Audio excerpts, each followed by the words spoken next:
Hi, my name is Leo Mansuetti, and I got interested in flying with my father. He wasn't a pilot, but he really liked to fly around in little airplanes, and he had a friend that had one.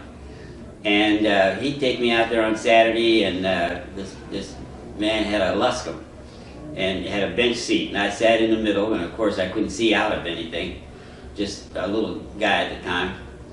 And some people say he still am, but I noticed that every time he wanted to do something, he reached up and looked like there was a little window crank on the instrument panel that he would be turning. So I thought that's how he flew the airplane, and I thought, boy, you know, that's really cool. And we did that a lot of times, and so from then on, I always wanted to go to flying school. I never did as a civilian, but then the opportunity came up to get in the aviation cadets. And so I got a class date and all that. And how I ended up in the 100 is probably like everybody else that flew the 100 ended up. You probably graduated high enough in your class to get a fighter, and to get an F-100 was a pretty good thing, which I really wanted to do. Then after getting out of flying school at Del Rio, Texas, went up to Luke and went through the gunnery course. And from there, we got our choice of assignments to Hahn Air Base in Germany, which was a great place. I mean, we skied every hill in Europe and had fun flying the airplane, even though the weather was usually terrible up there. The pilots were fortunate because they could take cross countries on the weekend and head down to Spain or Mallorca or someplace and get a little beach time, but the poor wives were up there taking care of the kids in the snow. From Hahn, we also went to Wheelis Air Base in North Africa and Libya to do a lot of gunnery when the weather was bad in Germany. And that was, you know, everybody thought that was a great deal because you're down there on the Mediterranean and, you know, the water was clear and all that, but it was not a very nice place. I didn't like North Africa. And but the flying was really good, and we had a good time. After our time at Hahn, we ended up going to Vietnam, and I was at Phu Cat, and it was a great place. I thought for F-100. It was the furthest base north for the F-100s, and we flew a lot of missions, ground attack with the Army, but we also flew a lot of missions up north, refueling on our way up. But then I spent a year there. I think I flew 238 combat missions in that year, and after that was sent to Cannon Air Base in New Mexico. And we were kind of city folks, and so we got to New Mexico, and it was a big change, and so we decided we were going to become boaters. We bought an RV, put it up on the lake in a boat, and as soon as we get done flying on Friday afternoon, Carolyn had the car packed, and off we'd go up to the lake. And we had 2 kids at the time, and they loved boating, and we had a good time. So even though New Mexico was out there in the middle of nowhere, it was still a fun place for us. Then after that, let's see, well, the Air Force sent me to school for a year. I was just a civilian in Kansas, and I never worked so hard in my life. I mean, I studied 7 days a week, 12 hours a day. I majored in math, and I don't know how many hours of upper division math courses I took, but it was a lot. After we went out of there, I got a guard assignment. I was a guard advisor to the Tulsa Air National Guard. They were transitioning from C-97s to F-100s, which was a pretty major transition. There were people in the unit that hadn't flown with a stick since pilot training, and so we got a few T-birds, and I checked them out in the T-bird and got them used to flying in a small airplane. And then we started into the 100s, and went through, in a year, we went through the whole thing from gunnery, air to ground, air to air, and refueling and a whole bit. I flew an awful lot, and by that time I was starting to get a little age on me, and you know, getting old, like almost 40. I remember going home in the afternoon after flying 2 training sorties and a test stop for maintenance in the afternoons. I sat down in my chair, boy, I was kind of wore out, and then, which was kind of new for me because I was always used to doing a lot. But the Air Force was great during my time there in the F-100, and then I got my first staff job, which was director of training at a wing at Shaw Air Force Base in South Carolina, and that turned out to be pretty good too. Got to fly there a lot too, and somewhere along the line I built my own airplane. I built a Pit Special. It's a bi-wing acrobatic airplane that will do anything you're brave enough to try. And I flew it for 29 years, and so I got to keep my hand in after flying fighters in the Air Force for 21 years, I think it was. And so it wasn't so bad a change getting out of the Air Force. And since then, one of the highlights of my life, I would say, is last summer at Fort Wayne, Indiana. I got to fly the F-100 again with Dean Cutchall, and that was just absolutely fantastic. Even though I was terrible at it, I mean, if I had a student that was flying like I did there in Fort Wayne, I'd have grounded him. But it was great to do it again after 50 years or so. But the Air Force has been great to us. We traveled all around the world and did everything, went everywhere, and we're just really fortunate. And in the meantime, along the way, we raised 2 great kids and 4 grandkids that are all take after their grandfather. You know, they're all real smart. And so it's been really fun. And in fact, at my last birthday party, the kids threw for me, I had to give a little talk, and I said, one of the things I said was, if there is such a thing as reincarnation, I want to come back as me, and I wouldn't change anything because I'd probably screw it up.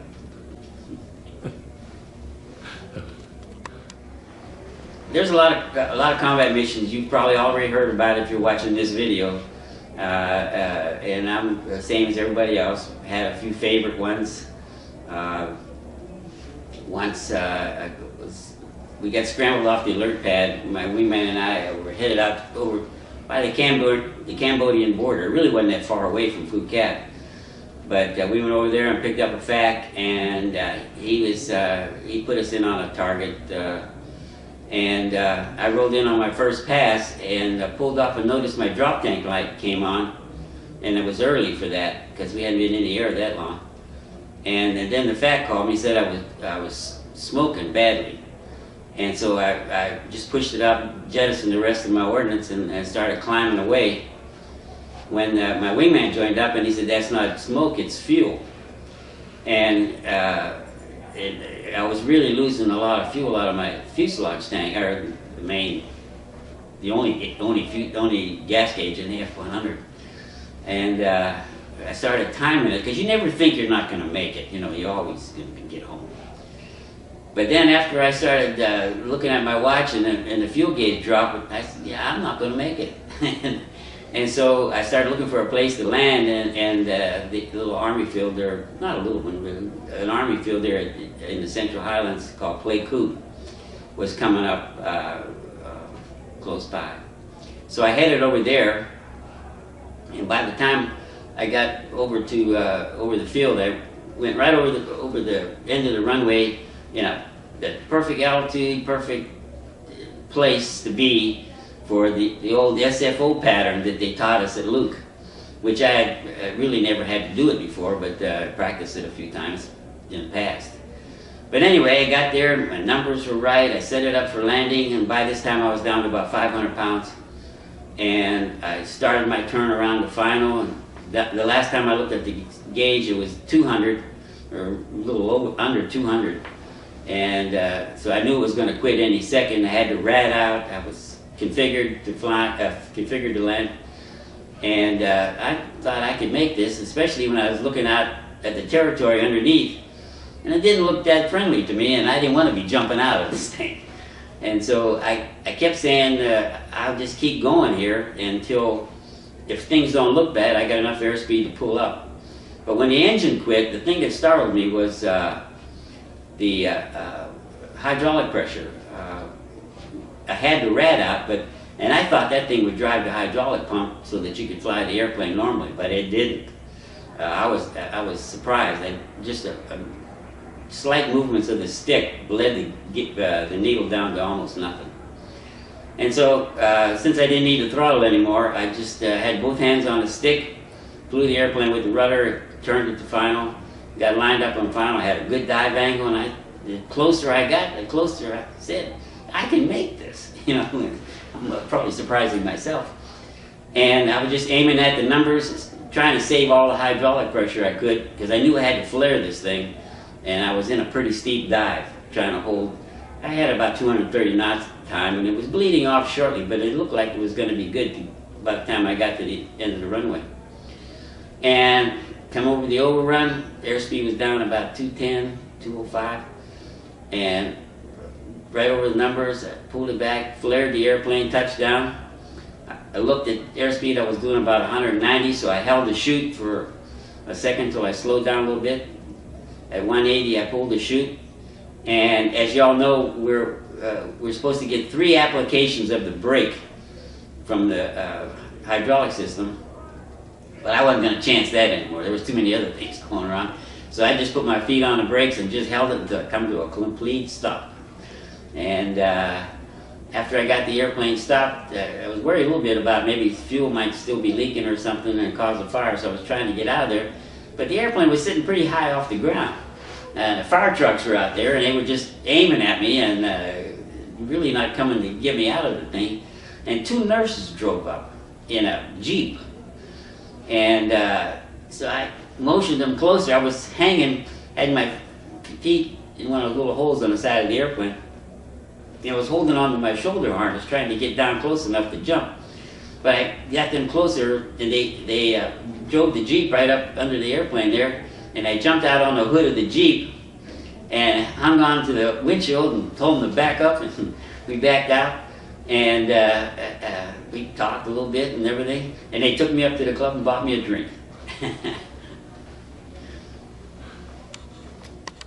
Another time, getting scrambled off the alert pad, it was for a troops in contact sortie, and I had been to the area like a day or 2 before, so I knew pretty much where I was going. And when we got over there, though, there was a complete undercast. I couldn't see the ground at all, and I called this army guy that was it was kind of an artillery spotter, I guess, or something like that. And but he was on our frequency, and he told me what the situation was. They were trapped on the side of a hill, and the Viet Cong had gotten set up on a hillside right in front of them across a little green valley. And they had dug these gun emplacements with anti-aircraft guns on the top of this hill, and they were keeping all the helicopters and people trying to rescue these people away. They couldn't get to them. And they were afraid it was about to get dark. It was starting to get fairly dark, especially underneath the clouds. And so I looked around trying to find a hole to get down, and I couldn't find one. And so I called this guy. I said, "Hey man, I can't get down here. Well, I just can't see." He said, and I could tell by the sound of his voice that if you don't come down here and help us, we're going to die. And that got to me.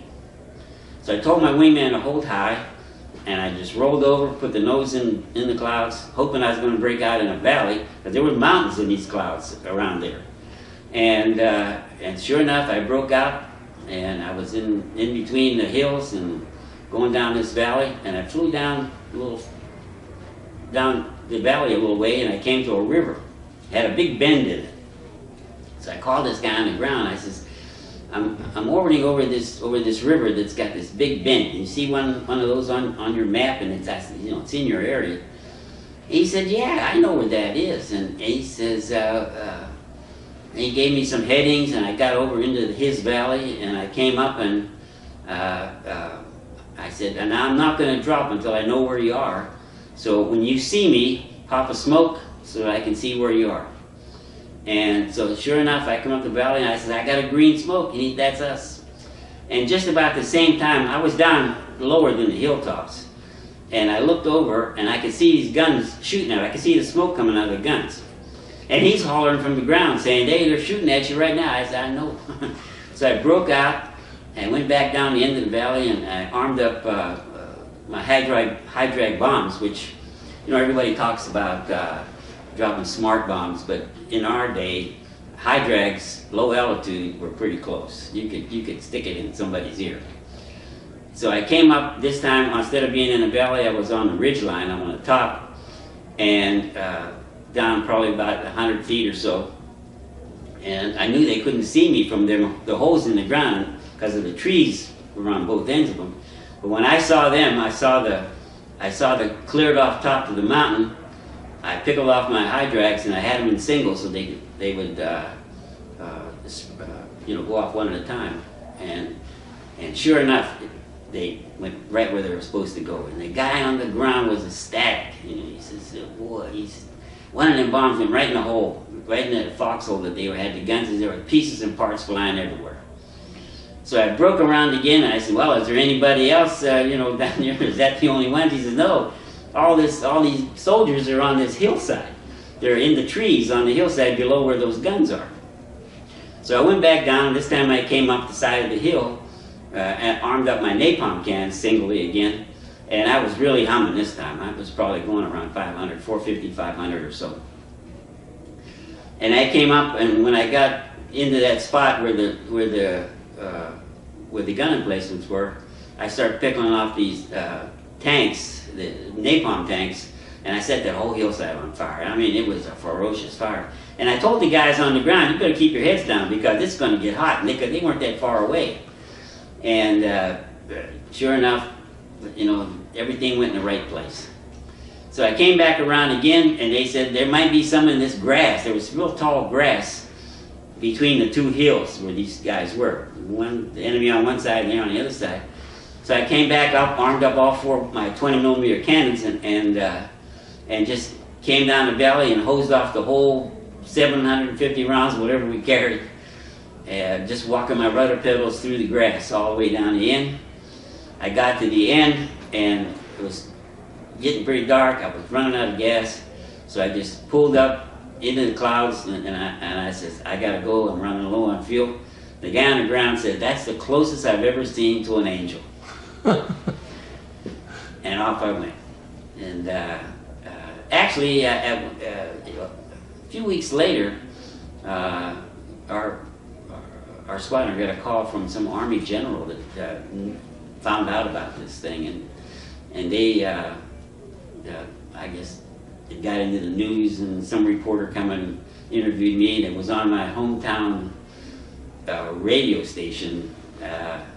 I think about every 3 minutes. All my friends were getting tired of hearing about it, but that was probably one of my the missions I remember the most, because I really felt I did something, you know, saved somebody's lives. That was great.